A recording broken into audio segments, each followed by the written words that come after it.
నాగేంద్ర అని ఒక రైతు దాదాపు ముగ్గురు ఆయన కుటుంబ సభ్యులు నా దృష్టికి దిగ్గని చెప్పారు నాకు. ఇది 2 అంశాలుగా మేము చర్చిస్తున్నాం. దాని ఇన్వెస్టిగేషన్ జరుగుతూ ఉంది.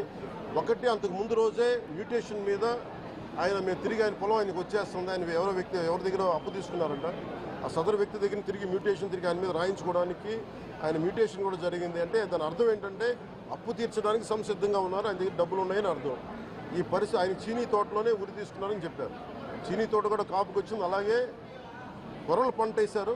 ఆ కొర్రల పంట కూడా మొన్న హార్వెస్ట్ అయింది, దాన్ని కూడా దిగుబడి వచ్చింది, దాన్ని కూడా అమ్మేశారు. మరి ఇలాంటి పరిస్థితులు ఎందుకు జరిగిందనేది మన కలెక్టర్ ఇందాక చెప్తా ఉన్నాం, శ్రీధర్ గారు చెప్తా ఉన్నాం. ఇది చాలా బాధాకరం అనిపించింది. వారికి అనుభూతిని తెలియజేస్తున్నారు, ప్రగాఢ సానుభూతి. అది ఏ పరిస్థితుల్లో జరిగిందనేది సంపూర్ణమైన నివేదిక వచ్చాక దీని మీద సరైన యాక్షన్ తీసుకుంటాం. ఒకవేళ నిజంగా అప్పులు బాధ భరించలేక చనిపోయారా, అలాగే లేదంటే ఎవరన్నా బలవంతంగా ఇబ్బంది పెట్టి చచ్చిపోయేలా చేశారు, ఈ కోణంలో కూడా మనకి ఇన్వెస్టిగేషన్ జరుగుతూ ఉంది. దీని మీద వచ్చాక దీని మీద ఖచ్చితంగా స్పందిస్తాం.